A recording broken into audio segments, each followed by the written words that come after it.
Ladies and gentlemen, good morning and welcome to the Q1 FY25 earnings conference call of Glenmark Pharmaceuticals Limited. As a reminder, all participant lines will be in the listen-only mode, and there will be an opportunity for you to ask questions after the presentation concludes. Should you need assistance during the conference call, please signal an operator by pressing star then 0 on your touch-tone phone. Please note that this conference is being recorded. I now hand the conference over to Mr. Utkarsh Gandhi, General Manager, Investor Relations for Glenmark Pharmaceuticals. Thank you, and over to you, sir. Thank you, Lizanne. Good morning, everyone. Welcome to the Q1 FY25 results conference call of Glenmark Pharmaceuticals Limited. Before we start the Q&A, we'll review the performance of the company for the first quarter of FY25.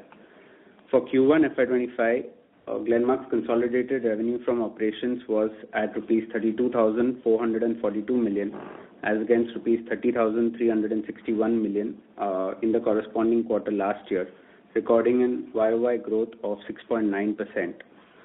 In terms of our overall performance across regions, starting with India, so for India, our formulation business recorded revenue of rupees 11,962 million as against rupees 10,693 million in the corresponding quarter last year, recording a growth of 11.9%.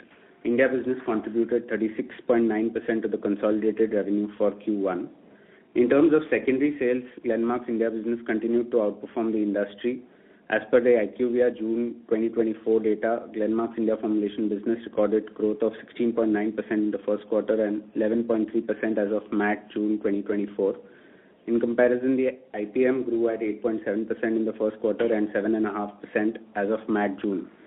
Glenmark continues to outperform the market in terms of the key therapeutic areas of cardiac, dermatology, and respiratory. Our growth is almost double, especially in cardiac and dermatology compared to the market. Glenmark's India business continues to be ranked 14th with a market share of 2.19% as of IQVIA March-June 2024. The company continues to have 9 brands in the IPM top 300 on the basis of IQVIA March-June 2024. Glenmark has also improved its market share across key therapeutic areas. In May 2024, Glenmark and BeiGene entered into an agreement for marketing and distribution of tislelizumab and zanubrutinib in India. Under this strategic collaboration, Glenmark will be responsible for locally required development, registration, and distribution, providing access to BeiGene's innovative oncology medicines for cancer patients across India. This is Glenmark's second differentiated product in the oncology segment after Akynzeo IV. Glenmark has also successfully launched differentiated products in other key therapeutic areas over the last 6 months and has seen good market traction for these launches. In terms of our consumer care business in India, primary sales in Q1 was around 870 million with a growth of 11.3%. The company's flagship brand Candid Powder delivered revenue growth of 22% for Q1 and recorded its highest monthly market share of 58.8%. La Shield portfolio delivered YOY secondary sales growth of 12.1%, while Scalp portfolio witnessed a strong uptake for one of its variants, Scalp Pro. Moving on to North America, the North America business registered revenue of rupees 7,808 million for the first quarter of FY25 as against rupees 7,557 million for the fourth quarter. This translates onto a QOQ growth of 3.3%. North America region contributed 24.1% of the consolidated revenue in Q1. In the first quarter of FY25, Glenmark received approval for and launched acetaminophen and ibuprofen tablets and brimonidine tartrate and timolol maleate ophthalmic solution. In addition, the company added a couple of pack sizes to its existing products. Glenmark filed one ANDA in Q1 FY25 and plans to file 2 ANDAs in the upcoming quarter. Glenmark has also leveraged its strong development capabilities in respiratory to build a portfolio. We have mentioned this in the past. The company has already filed 2 ANDAs for generic nasal sprays and is awaiting approval for the same. In addition, the company has also filed the ANDA for generic Flovent 44 mcg. This is a PMDI. This was filed in May 2024. Glenmark is also working on the ANDA filings for the other 2 strengths. As of June 30, 2024, Glenmark's marketing portfolio in the US consists of 196 generic products authorized for distribution. The company currently has 50 applications pending at various stages in the approval process, of which 21 are Para 4 applications. Moving on to Europe, Glenmark's Europe operations revenue for the first quarter of FY25 was rupees 6,957 million, as against rupees 5,732 million in Q1 FY24. This translates into a YOY growth of 21.4%.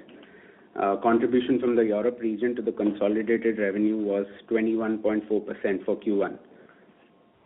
Glenmark's Europe operations continues to remain strong in terms of overall business performance. All the key markets for Glenmark in the EU region recorded healthy growth in the first quarter. In CE, markets like Czech and Poland recorded high double-digit growth, aided by strong performance across key segments. Branded respiratory portfolio, including Ryaltris, continues to do very well in the CE region. Growth was also aided by new product launches during the quarter. Western European market also performed well. The generic tender business returned to growth during the first quarter. The company continues to focus on sustaining the increasing contribution from branded markets and branded products in Europe.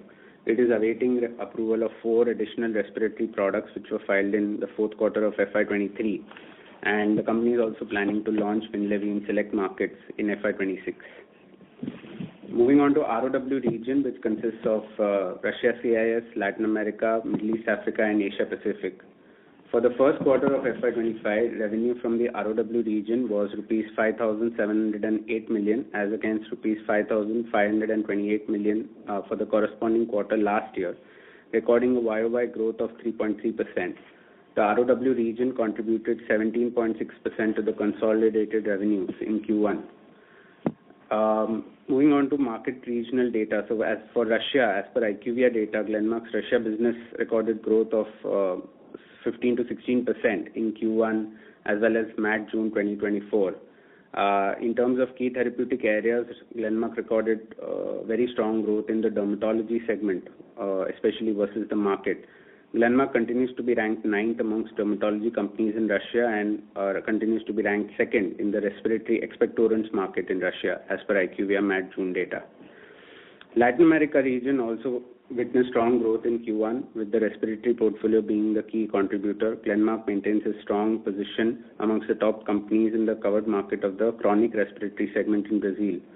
Glenmark also launched the first generic for salmeterol fluticasone MDI in the Brazilian market. And secondary sales growth is also very strong in the other key market in Latin America, which is Mexico. Ryaltris has also been approved in Mexico and will be launched soon along with other respiratory products. In Middle East Africa, the company continued to achieve secondary sales growth in key markets such as Kenya, South Africa. Glenmark continues to be ranked 3rd in the overall pharma market in Kenya. Ryaltris continues to be the leading nasal spray for allergic rhinitis in South Africa, and the product was also launched in other key markets such as Kenya and Saudi Arabia in the last couple of quarters. The Asia Pacific region for Glenmark recorded slightly subdued growth in terms of secondary sales across key markets such as Malaysia, Philippines, Sri Lanka. Glenmark received approvals for multiple new products during the quarter, mainly in the respiratory and dermatology segment, and Ryaltris continues to do quite well in Asia region. Moving on to some of our key global brands, starting with Ryaltris. As of June 2024, marketing applications for Ryaltris have been submitted in more than 90 countries across the world. Product has been commercialized in 40 markets.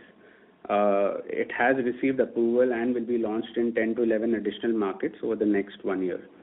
Glenmark's commercial partner in the US, Hikma, recorded better performance on a YOY basis, backed by strong demand and increasing coverage across pharmacy chains and online platforms, as well as other awareness events.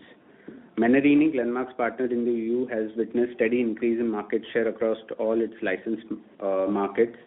Glenmark's partner in mainland China, Grand Pharma, has received acceptance of the NDA in Feb 2024. The company expects approval to be received sometime in FY26. As per IQVIA March 2024 data across markets, Ryaltris has seen robust performance in terms of both value and unit market shares. The product has achieved high double-digit market share in markets like Australia, Czech Republic, South Africa, Italy, Poland. Further, Ryaltris continues to witness strong uptake in markets where the product was recently launched across Europe as well as ROW regions. Moving on to envafolimab. So, as mentioned in Jan 2024, Glenmark announced the signing of a licensing agreement with Jiangsu, Alphamab, and 3D Med for envafolimab for India, Asia Pacific, Middle East, Africa, Russia, CIS, and Latin America. This product has been approved under the brand name Enveda in China.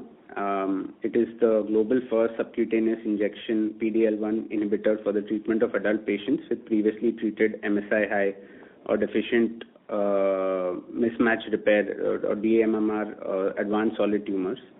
More than 30,000 patients have already benefited from this treatment in China. It has been listed as officially included in the list of breakthrough therapies.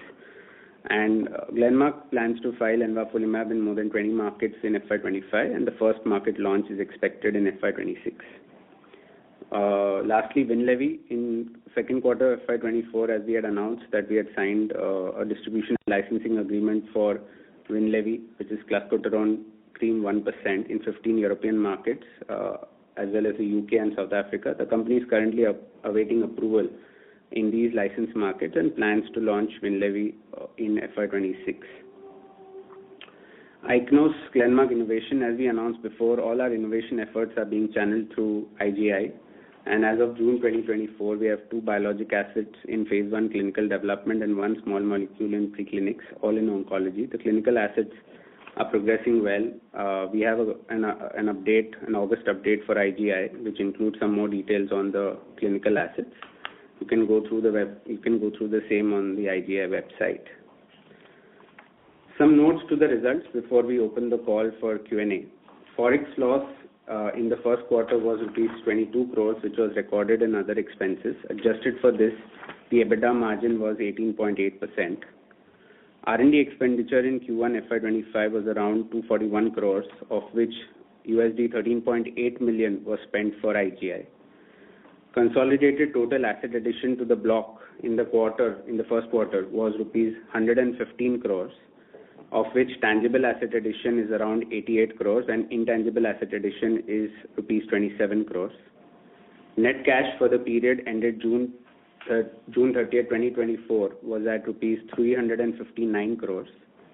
And in terms of working capital at the end of June 2024, inventory was at rupees 2,756 crores, receivables was at rupees 2,059 crores, and payables was at rupees 2,534 crores. We have the management of Glenmark Pharmaceuticals on the call today, Mr. Glenn Saldanha, Chairman and Managing Director, Mr. V.S. Mani, Executive Director and Global Chief Financial Officer, and Mr. Ashish Mukherjee, Group Vice President and Head of Corporate Strategy. With that, we can open the call for Q&A. Over to you, Lizanne. Thank you. Ladies and gentlemen, we will now begin with the question and answer session. Anyone wishing to ask a question may please press star and 1 on your touchtone telephone. If you wish to remove yourself from the question queue, you may press star and 2. Participants are requested to use handsets while asking a question. Ladies and gentlemen, we will wait for a moment while the question queue assembles.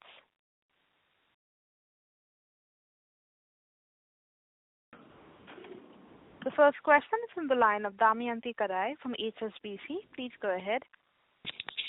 Hi, good morning and thank you for the opportunity. My first question is, like, you have seen a good pickup in India, so that's, I guess, very comforting.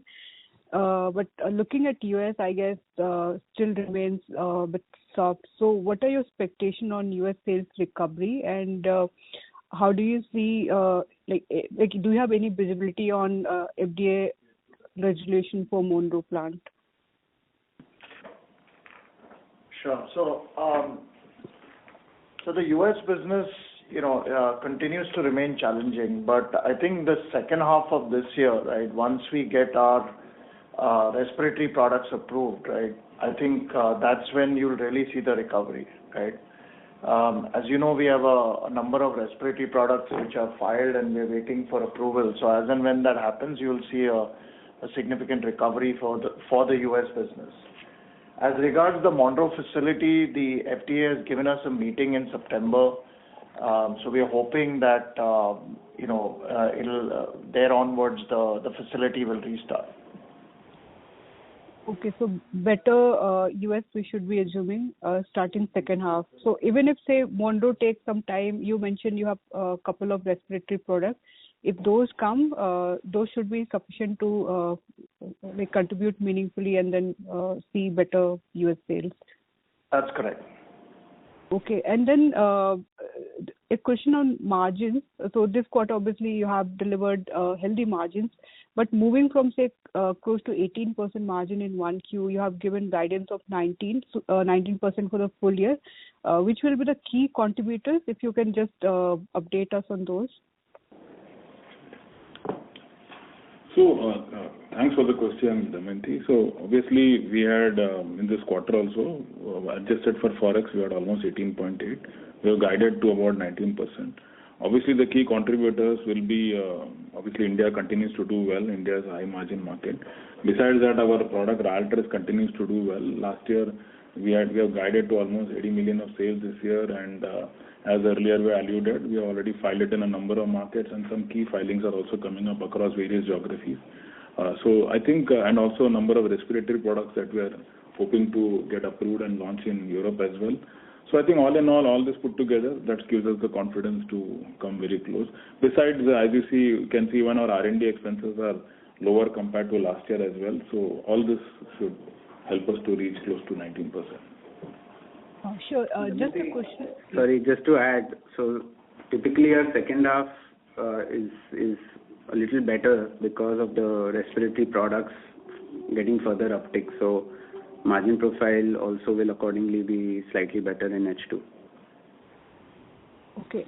Just a question on your R&D spend for innovation IGA. So is this the level which will sustain, or do you have further room to reduce it? I think for this year, we will be around the same level, so around 55 million full year. Next year, if you look at our investor presentation, right, we're clearly guiding towards, I think, if we do a partnership, automatically, these numbers will further reduce substantially in F26. This year, our goal with IGI is to get to POC, and we are seeing some very good data on 2001, which we'll present at ASH. And next year, you should see, some partnership activity, right? That's the roadmap for IGI. Sure. Thank you for your response. I'll get back in the queue. Thank you. The next question is on the line of Tushar Manudhane from Motilal Oswal Financial Services. Please go ahead. Thanks for the opportunity. So just extending on this US FDA thing, if you could also highlight what's happening with respect to Goa and Baddi side. So we've completed the remediation for Goa, and we will be liaising with the FDA to come and inspect us, right? That's kind of where we stand with Goa. Regarding Baddi, for the time being, our focus for the US market from the Baddi site is reduced, so it's not that significant for us. Basically, the four major sites for the US market for Glenmark are Goa, Indore, Aurangabad, and now Monroe, right? These are the four sites which we supply the US market. Also keep in mind now US market is 24% of total sales, right, for Glenmark, right?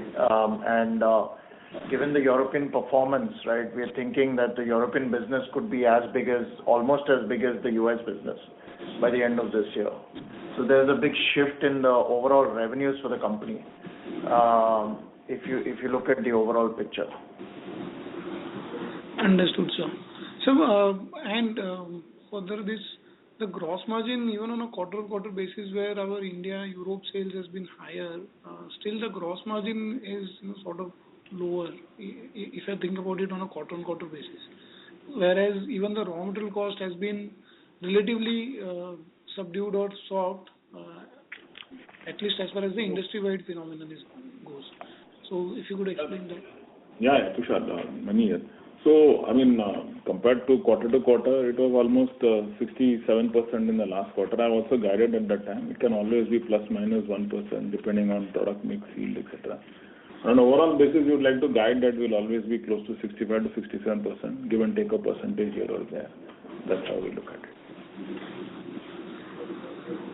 Understood, sir. And if you could also call out how much has been the realty sales overall for the quarter? It's closer to 20 million in this quarter. And how big this potential can be for China market? So I think, look, Ryaltris for a full year, right, we anticipate close to $80 million of sales, right? We are pretty much on track to achieving that, right? I think China, some of the new markets, we are still not guiding towards, but the launch is still a year or two away. So we have 3-4 markets which are still to be launched, starting next year, which is mainly China, Brazil, and a couple of other major markets, right, which will start contributing. Understood. And so just lastly on Winlevi, like the launch still in FY26, so anything, any major milestones to be achieved before we go ahead with the launch, given that it's taking almost 3-4 quarters? I mean, it's just we're waiting for the approval from the European agencies. Then we have price approval to be taken. That takes its own time. So it's all the pre-launch activities that we are working on. There's nothing beyond that to look at. And in some markets, we could launch end of this year, but conservatively, we are saying F26. Understood. That's it. Thanks. Thank you. A reminder to the participants, anyone wishing to ask a question, may please press star and 1. The next question is from the line of Kunal Randeria from Axis Capital. Please go ahead. Hi, good morning. So first in the India business, you launched liraglutide in January. I just want to understand how has the launch been progressing? So I think the liraglutide is a great opportunity. We are still challenged with some supply issues. As and when we sort that, it should be a good product to have in the portfolio. Currently, the initial offtake is very good for the product. But Glenn, what's the market size? I mean, the pre-generic market size? So, Kunal, the whole GLP-1 market is about, I think, 1,000 odd crores as per IQVIA. But I mean, that's not a good reference point because it's still very much underpenetrated. And also, I mean, keep in mind, liraglutide is a daily injection, whereas Sema and some of the others are weekly injections and beyond. So it's a great product to have in the portfolio. It'll do well. However, with semaglutide and some of the other GLP-1s, eventually, the focus will shift to the other GLP-1s over time. Sure. So then, if I understand correctly, generics could increase the volume, but then it will be offset by some of the existing patients moving to Sema and all. So there's, not really much scope from a revenue perspective to increase the market size. No, there is scope, and that's something you will see in the second half of this year, right? We will continue to gain market share on liraglutide in the second half, right? But I think keep in mind that semaglutide goes off patent in 26, so there will be some shift which will happen between lira, Sema, and some of the other anti-diabetic treatments, right? Post 26. Yeah, got it. Okay. Second, again on India. So while 12% growth is quite strong, IQVIA shows somewhere around 15 to 16% for the last few months. So just want to understand if, where is the discrepancy? It's hard to, look, our India growth is strong. The takeaway message is that we are outperforming the market, consistently. and that will sustain, I think, going forward. So we are seeing strong growth in all our therapeutic segments that we operate in. And except for acute respiratory and diabetes, right? These are the two segments where there was a slight struggle in Q1, which we think will change over the course of the year. India growth, all in all, is strong, right? But I think overall you should peg us at 10 to 15%, right? 10 to somewhere thereabouts, right? On a full year basis. Sure. And just one for Mani sir. The depreciation and the tax were quite low in the quarter. So if you can just run us through what happened and what your expectations are for the rest of the year and next year too. So just to give you a guidance broadly, the depreciation and tax as well as interest, all this will be pretty consistent throughout the year, what we see in Q1. And as far as depreciation goes, as you know, last year we did have some of the write-downs, etc. So all that helped us to bring down the depreciation. Plus, obviously, you can see in the Q1 also there has not been too much addition to the block. So I think we'll see how the year progresses, but broadly this is where it should be. As far as the tax goes, even last year I had kind of indicated and guided it will be between 25 and 27%. That's where we'll be. Yeah. So what is driving this lower tax? I mean, US would still be making losses, right? Perhaps Ichnos losses have come down, but what's driving this? Yeah, but some of the other, like Ryaltris, etc., are doing well. Some of them are based out of Europe, etc. So some of those places the tax rates are a little lower. So that helps us a lot, yeah. All right, thanks. Thank you. Before we take the next question, we would like to remind participants that you may press star and want to ask a question. The next question is from the line of Nitin Agarwal from DAM Capital. Please go ahead. Hi, thanks for taking my question. Glenn, on Ichnos, what should we look forward to in Ichnos over the next 12 to 18 months? Any milestones and by when do you should expect them to play out? So Nitin, as I mentioned, right, 2001 is doing really well for us, and we will do a presentation at the ASH conference, right, in December, right. At that conference, we will put out our clinical data, which should generate quite a lot of excitement in the community. So that's the near-term thing, and then after that, of course, the goal is to do a partnership sometime next year. Around 2001. And when are the readouts for the other molecules expected, Glenn? So currently there are two which are in active clinical trial, right? It's 2001 and 1442. 1442 is taking a little longer to get to POC, but 2001 is ahead right now. So that will be the first, followed by 1442. These are the two in clinical development.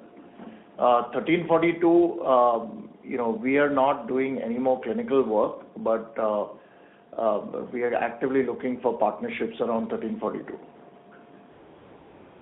And are there any other assets which are there in preclinical assets that you're looking to build out, to grow through as we go along? Near term, it's just these three that we are talking about, Nitin. Okay. And secondly, Glenn, on the US now, obviously you talked about the fact that it's become like a less than half quarter of the business now. Again, strategically, how do you look at US now? What kind of investments in the generic part of it are you looking to make, and where do you see opportunities, if any, in the US business for yourselves? I mean, clearly on the US business, the near term, the next 2-3 years will be driven by our respiratory launches and the injectables coming out of Monroe, right? These are the two drivers, right, that we have for the US business. Following that, we have some sole FTFs, like gabapentin and carbil, beta-calciform. So these are some of them. We have a unique position on axitinib.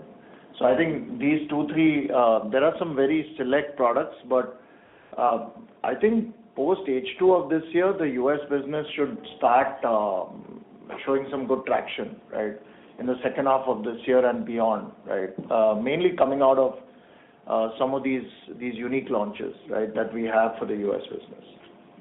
And Glenn, what are the timelines of some of these launches that you mentioned? So H2 is broadly what I can give you, Nitin. I can't be more specific than that. Okay. And lastly, Monica, on the cash flows, what is the outlook for the working capital now for the year? Where do we see ending the year at? So, Nitin, as you recollect, even during the Q4 call, we had guided that we would be closer to 70 to 75 days. So, as of now, also, we are at about 62 days. So, I believe that there could be some uptick because, as you can see, the business is also growing. And we may have some little more increases in the working capital side, especially on the receivable side, yeah. So all in all, we should 70-75 days is what we should work through, or that on a sustained sort of a number. 75 days would be ideal if you work through that. Yes, that's what. Okay, thank you, sir. Thank you.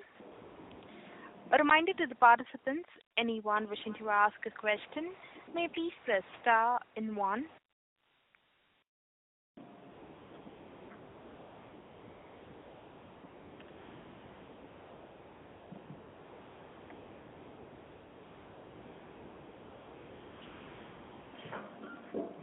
Participants, if you wish to ask a question, you may please press star and 1.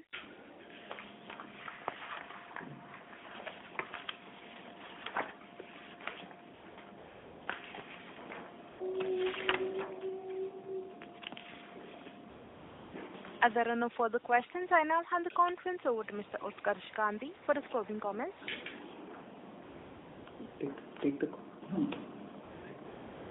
Okay, thanks, Lizanne. So before we end the call, we'd just like to state that the discussion materials provided during today's call, including information statements and analysis made describing companies or its affiliates, objectives, projections, and estimates are forward-looking statements. These are based on current expectations, forecasts, and assumptions that are subject to risk and uncertainties, which could cause our actual outcomes to differ. No representation or warranty, either expressed or implied, is provided in relation to these discussions, and it should not be treated by the recipients as a substitute for the exercise of their own judgment. The company also does not undertake any obligation to update or revise any forward-looking statements. With that, we can close today's call. Thanks a lot for your participation. Thank you, members of the management team. Ladies and gentlemen, on behalf of Glenmark Pharmaceuticals Limited, that concludes this conference call. We thank you for joining us, and you may now disconnect your lines. Thank you. Thank you.